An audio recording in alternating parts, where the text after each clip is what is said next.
আজকে কথা কোন দিকে জায়গা করতে করতে আজকে আমাদের দরবারের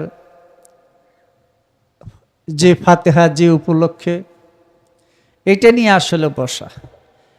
তো কাদরিয়া তরিকা সম্পর্কে আর কি বলবো, আমাদের তরিকত জগতের মধ্যে সবচেয়ে শক্তিশালী যে তরিকাটা এটা হলো কাদরিয়া তরিকা, এবং গাউসে পাকের ইমাম হাসানির থেকে কাদরিয়া তরিকাটা শক্তিশালী তরিকাটা। আর ইমাম হোসাইন থেকে যে তরিকাটা, যদিও এনারা তরিকত পছন্দ, আমি বংশের দ্বারা বলতেছি, খাজা গরিবে নওয়াজ, হ্যাঁ, চিস্তিয়া তরিকা, যেই তরিকার ভিতরে ওই যে তাহিরি এটা কয়েকজন মৌলবী এটা ঝগড়া লাগছে, কি জানি আল্লাহর দর নবীকে দিয়া আল্লাহ গেছেন গায়েব হইয়া, এরপরে রাসুলের দন খাজায় পাইয়া বসে আছে আজমিরে। ঠিক আছে, যাক,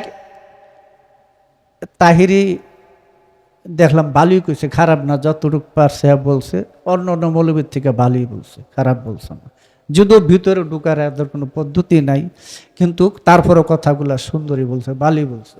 এটা এলে মৌলবীর মধ্যে তর্ক বিতর্ক হইতেছে। কারণ কি, হ্যাঁ আমি একটু দেখছিলাম ইয়ার ভিতরে ইউটিউবের মধ্যে, যাক তাহিরি ভালোই বলছে, খারাপ না, যেটুকু বলছে জবাব চলে।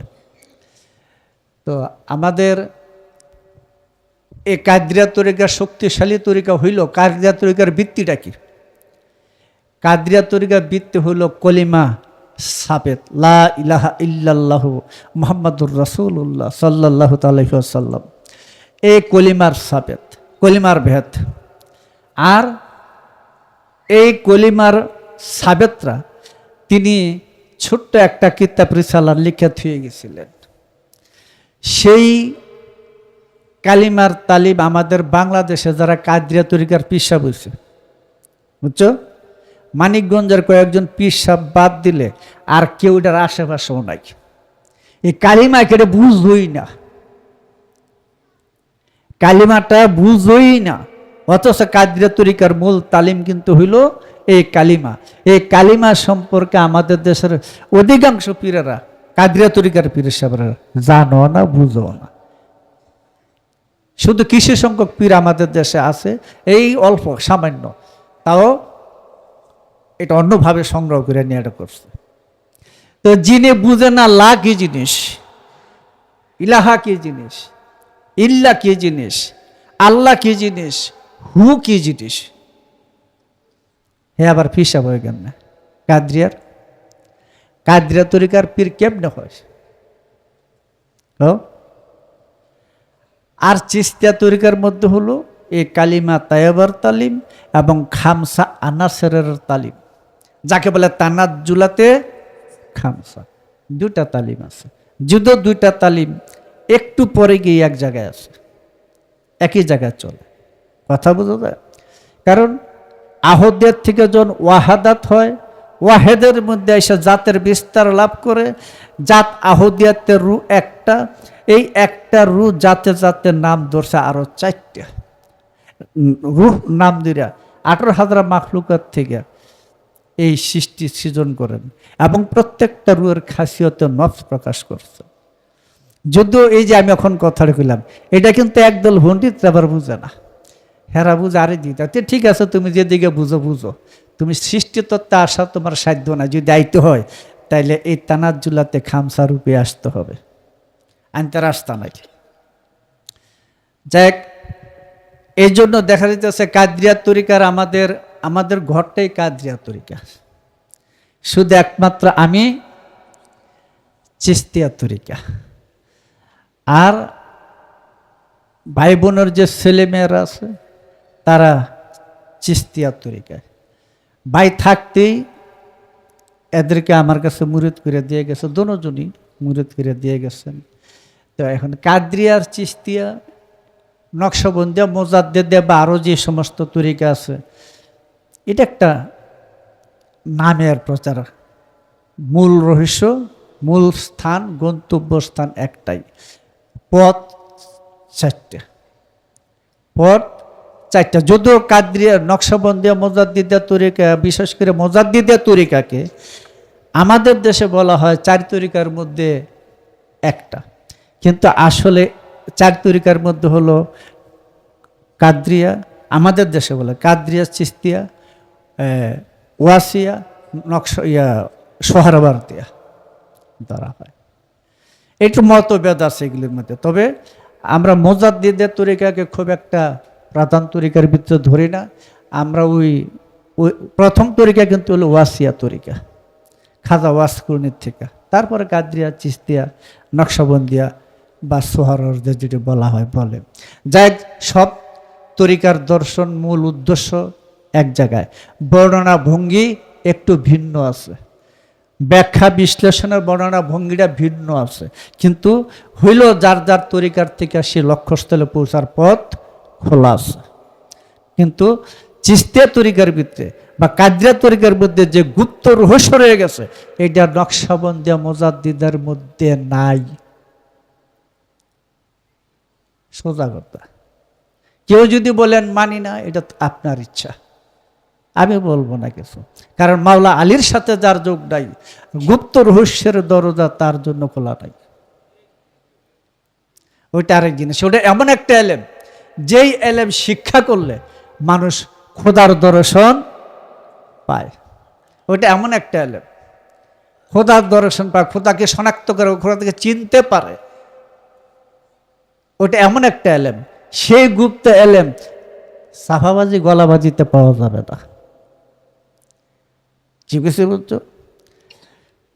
এই সেই এলেমের দরজাটার মধ্যে ঢুকতে গেলে তুমি বিশ্বাস, ভক্তি, প্রেম যুগে আগায় যাও। ভক্তি, বিশ্বাস বা বিশ্বাস, ভক্তি, প্রেম যেভাবে বলো, আমি অন্যভাবে একটু বলি। বিশ্বাস, ভক্তি, প্রেম, এই রাস্তাটা ধরে তুমি ওই দেশে আগাইতে হবে।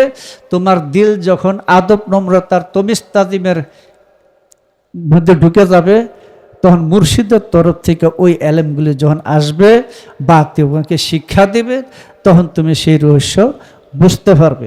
এমন এর ভিতরে তোমার এই তিনটা জমাত অতিক্রম করতে হবে, তিন দায়রা অতিক্রম করতে হবে। তিন দায়রা অতিক্রম করে তুমি চতুর্থ দায়রার মধ্যে যখন তুমি মানে হিজবুল্লাহর জগতে চলে যাবে, তখন সমস্ত রহস্য তোমার জন্য খুলে যাবে। কি কিছু বোঝা যায়? কাজী এখানেও সেই কথা, মাওলা আলীর বেলায়েতের নূরে, মাওলা আলীর বেলায়েতের নূরে রূহ সৃষ্টি,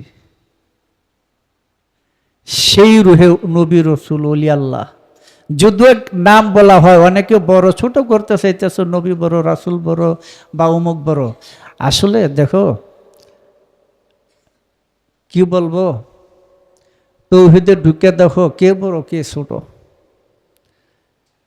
হ্যাঁ, তৌহিদে ঢুকে দেখো কে বড় কে ছোট, সেইখানে কোথাও কিছু বড় ছোট নাই। তবে যখন সৃষ্টিতে বিকাশ লাভ করে, তখন প্রথম, দ্বিতীয়, তৃতীয় এরকম কোনো ধাপ আছে। নবী, হ্যাঁ নবী, নবী একটা, নবী কোনটা? একটা হলো হায়াতুল মুরসালিন নবী, একটা হলো হায়াতুল মুরসালিন নবী। সূরা তওবার 128, সূরা তওবার 128। আর একটা ওফাতুন নবী, আমি দুইটার কথাই বললাম, ওফাতুন নবী। এই দুইটা নবীর ভেদ বুঝতে পারলে তখন বোঝা যায় সেটা কি জিনিস। বান্দা মোহাম্মদ, রাসূল মোহাম্মদের একটা গুপ্ত তালিম কলিমা শাহাদাতের ভিতরে রয়ে গেছে, বান্দা মোহাম্মদ আর রাসূল মোহাম্মদের মধ্যে। কথা বলছো, সেটা আমি আলোচনা বলবো না, এটা কেউ বুঝতে চাইলে আমার কাছে তে বুঝে নেবে। কারণ এখানে আব্দুহু ওয়া রাসূলুহু দুইটা কথা আছে। কথা বলছো, আমরা অনেক কথাই আলোচনায় আনি না, কারণ যারা আসলে খাইটা অর্জন করে তারা এমনিতেই বিকায় দেয় না, পাত্র বুঝেই কিছু বলে। যারা টুকটাক এখান থেকে রাস্তাঘাটের থেকে নানান এলেম শিক্ষা, পিসাব বা আলোচনা করে, আমাদের আলোচনাটা ওইসব বিষয়ে আমরা খুলে অনেক সময় বলি না। আমাদের ভাষাটাও এই জায়গার মধ্যে তালিমের মধ্যে একটু ভিন্ন আছে। সব কিছুর থেকে চিশতিয়ার তালিমটা একটু সম্পূর্ণ আলাদা আছে। এটা খোদ রাসূল পাক সাল্লাল্লাহু আলাইহি ওয়াসাল্লামের দরজা মাওলা আলীর ধারায় চলে আসছে। কথা বুঝছো? তো এই জন্য এটা যারা বুঝার মতো তাদেরকে আমরা বুঝাই, বলি, সবাইকে না, প্রত্যেকটা মুরিদ ভক্তদেরই এক একটা পথ আমরা খুলে দিই। যে যেভাবে তৌহিদে ঢুকতে পারে, যে যেভাবে সেটাকে গ্রহণ করে নিতে পারে, যার যোগ্যতা অর্জন করার ক্ষমতা, এই না যে একজন পীর মুর্শিদের সব বক্তি জ্ঞানী হয়ে যাবে, এটা কোনোদিন সম্ভব না। একজন পীর মুর্শিদের সব বক্তি ভালো হয়ে যাবে, এইটাও কোনোদিন সম্ভব না। যারা এই ব্যাপারে অহংকার গৌরব করে তারা বোকা, মূর্খ। কারণ রাসূল পাক সাল্লাল্লাহু আলাইহি ওয়াসাল্লাম ওফাত লাভের সাথে সাথে হযরত আবু বকর পর্যন্ত, আমল পর্যন্ত 1 লক্ষ লোক ইসলাম ত্যাগ করছিল। তাফসীরে ইবনে কাসির প্রথম খণ্ড 63 পৃষ্ঠা। আর ভণ্ডনীয় মুসালামা কাজ্জাব তাদেরকে নিয়েই ইসলাম ধ্বংসের জন্য হযরত আবু বকরের বিরুদ্ধে যুদ্ধ করছিলেন। আর রাসূলের সাহাবীদের বহু মুনাফিক ছিল। কথা বুঝছো? এই মুনাফিকের লিস্ট ছিল হযরত হুযায়বার কাছে। উমাইয়ার গোষ্ঠীরা এই লিস্ট লুকাইছে। বিশেষ করে মুনাফিক মুয়াবিয়া, খুনি যিনি আম্মার ইবনে ইয়াসিরের খুনি, যিনি মালিক ইবনে আস্তারের খুনি, যিনি হযর ইবনে আদি সহ 12 জন সাহাবীর খুনি, সেই মুয়াবিয়ার যিনি 83 বছর 4 মাস পর্যন্ত তার মসজিদে 70,000 উপর মসজিদের খুতবার মধ্যে নির্দেশ দিয়েছিল তারা যেন খুতবার মধ্যে নবী বংশের প্রতি, আহলে বায়াতের প্রতি গালাগালি করে। এই 83 বছর 4 মাস পর্যন্ত চলছিল। সেটা থেকে ওমর বিন আব্দুল আজিজ আইসা তিনি তার সেই খুতবার থেকে গালাগালি পরিবর্তন করে সূরা নাহলের 90 নম্বর আয়াত যোগ করে দিয়েছিলেন। সেই কারণে তাকে খাবারের সাথে বিষ প্রয়োগ করে ওমর বিন আব্দুল আজিজকে হত্যা করা হয়েছিল। কথা বুঝছো? সেই 90 নম্বর আয়াতের একটা কথা আছে যেটা রাসূল বলছিলেন আম্মার ইবনে ইয়াসিরকে, সেটা হলো সেই বাগী শব্দটা। বাগী মানে সীমা লঙ্ঘনকারী, জাহান্নামী। সেই আয়াতের মধ্যে দেখবা বাগী শব্দটা আছে। যারা কোরআন মুখস্থ করছো তারা দেখবে সুন্দর লেখা আছে সূরা নাহলের 90 নম্বর আয়াতের মধ্যে বাগী শব্দটা পাইবা, সীমা লঙ্ঘনকারী। সেই আয়াত অনুসারে মুয়াবিয়া জাহান্নামী। যদি কেউ না মানো এটা তোমার বিষয়, কেউ না বুঝো এটা তোমার, সে পথভ্রষ্ট, গুমরা। এদের ধারাই আজকে আমাদের সমাজে চলছে।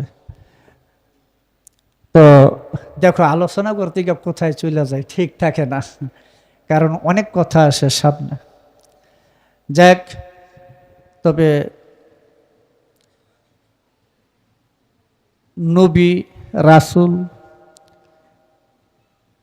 এভাবে যদি আমরা বিশ্লেষণ করি, নবীকে বড় ধরা হয়, রাসূল ছোট ধরা হয়। কিন্তু একটা জিনিস যারা বুঝে, মুহাম্মদ রাসূল আল্লাহ, একটা না তিনটা?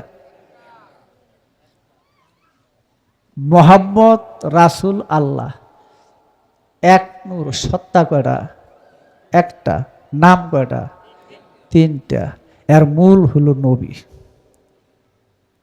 আমি নবী কি জিনিস তোমাকে দেখায় দেব, তাহলে বুঝবা বিষয়টা কি। কথা বলছো? যাক, শরীর ভালো না বললে অত কত কিছু কইয়া ফেলাইলাম। কথা বলছো?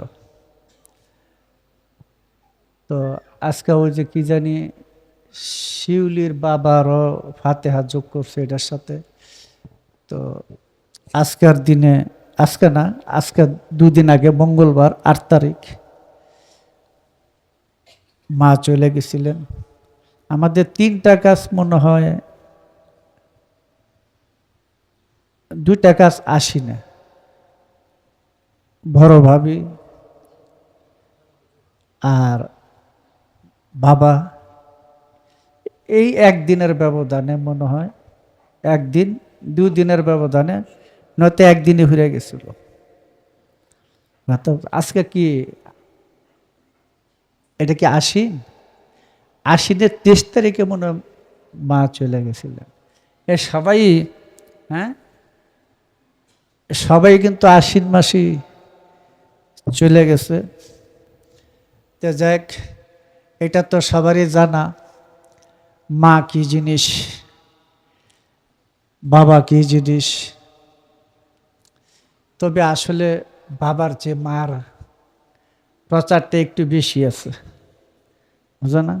কথায় বলে মায়ের চরণ তলে সন্তানের, তাহলে বাবা ভাও গেল। যাক, মনে করো আমি আরেকদিন আলোচনা করব মার চরণ তলে সন্তানের বেহেশত। ওই মাটা আসলে কি, আলেমরা কিভাবে ভুল ব্যাখ্যা করে আমি এটা বলবো আরেকদিন। ফাতিহার মধ্যে আমি শুধু এটি আলোচনা করব, যদি আমার মাথাত আসে। কথা বুঝছো? কথাটা সত্য, সুন্দর। সবাই তো খালি জাহিরি বুঝাই গেল, জাহিরটাই বুঝাই গেল, হাকিকতটা তো বুঝাইল না। যদি হাকিকত না থাকে তাহলে জাহিরের কোনো, যেমন অজু, একটা কথা খালি বলবো, অজু, এই যে হাত পা ধোয়াটা অজু, বিশেষ নিয়মে হাত পা ধোয়াটা অজু। এই অজু লইয়া যখন ওয়াক্ত নামাজে, জাহিরি নামাজে, সমাজের নামাজের মধ্যে দাঁড়াইল, নামাজটা জাহিরিতে আদায় হয়ে গেছে, কিন্তু সোয়াব বিন্দু মাত্র আসবে না। কারণটা কি? বিন্দু মাত্র সোয়াব আসবে না, অথচ শরীয়তে, সমাজের শরীয়তে নামাজটা আদায় হয়ে গেল, অথচ সোয়াব আসলো না। তার কারণটা কি? তার কারণ হইল হাকিকি ওযুটা তার হয় নাই। বুঝা গেছে? যেমন রাসূল বলেন, মানুষের মধ্যে এমন একটা স্থান আছে যা পাক হলে সমস্ত শরীর পাক, যা না পাক হলে সমস্ত শরীরটা না পাক। সেটা হলো মানুষের অন্তঃকরণ, দিল। দিল যদি অপবিত্র থাকে তো সমস্ত শরীর অপবিত্র, দিল যদি পাক থাকে সমস্ত শরীর পাক। কাজী আমার ভিতরের ওযুটা হয় নাই দেখে জাহিরি নামাজটা কবুল হয় নাই, কিন্তু সবাই বলবে নামাজের নিয়ম হয়ে গেছে, কিন্তু সওয়াব আসবে না। বুঝছো? এইভাবে বাতিনি ওযুর উপরে, বাতিনি নামাজের উপরে, দাইমি নামাজের উপরে এই নামাজটা দাঁড়ানো। অনেকেও এই নামাজটা, যদিও রাসূল মক্কার জীবনে এটা পড়ছেন বলে প্রমাণ দেওয়া যায় না, কেউ কেউ বলে 2 রাকাত সকাল সন্ধ্যা পড়ছে। কথাটা বুঝো, আজাইরা তর্ক বিতর্ক করলে হবে না।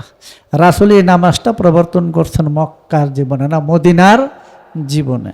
তিনি এই নামাজটা প্রবর্তন করছেন। অনেকে তো বলতেছে এগুলি হাদিসে নাই, এটা নাই, ওইটা নাই, ওইটা নাই। আচ্ছা, এই ওয়াক্ত নামাজটা যদি একের অস্বীকার করে বসে থাকে তা মানুষে করবো কিটা? কি করব? ধর্ম যে পালন করে বা করবে করে এটা বুঝবো কি করে? একটা অনুষ্ঠান তো থাকুন লাগে। কথাটা বুঝছো না? একটা অনুষ্ঠান তো থাকা লাগে। তবে হাকিকির উপরে যদি কেউ না পৌঁছতে পারে, এই জাহিরি নামাজ সোজা জাহান্নাম ছাড়া আর কোনো রাস্তা নাই।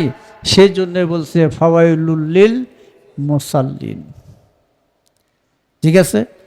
আমার সমস্ত কর্মের ফলাফল আমার নিয়তের উপর, আর নিয়ত হয় দিলের মধ্যে, হয় না? দেখো, বেশিরভাগ নামে যারা করে এরা সমাজটারে ধ্বংস করে। কথা বুঝছো? একটা সমাজের সামঞ্জস্য রাখা উচিত কিছুটা। যারা আমার এই কথাটার বিরুদ্ধে মন্তব্য করতে পারেন, মন্তব্য করলেও আমার কিছু বলার নাই, না করলেও বলার নাই। কথাটা বুঝছেন? কারণ সবকিছু, এটা কিন্তু সুন্নতি পোশাক কিচ্ছু না। এটা মৌলবীরা কয় এটা সুন্নতি পোশাক। এইটার 10 পয়সার দাম নাই আমি যদি ঠিক না হই। কথা বুঝছো? আমার মর্যাদা আছে তো এইটারও মর্যাদা আছে। অলির জুব্বা, অলির জামা, অলির জুতা, অলির চুল, অলির সর্বকিছু পাক। কিন্তু তাই বলে কিন্তু যে অলি বিরোধী তার সবই না পাক। কথাটা বুঝছো? তাই কই যারা মন্তব্য করতেছে না করেন মন্তব্য, সমস্যা নাই। কিন্তু এই নামাজটা কেন প্রবর্তন করা হয়েছে তার কিন্তু একটা ভেদ আছে, আমি খুললা বলতো না, সমাজ নষ্ট করে লাভ নাই। এটা তোমরা জানো অনেকেই। কথা বুঝছো?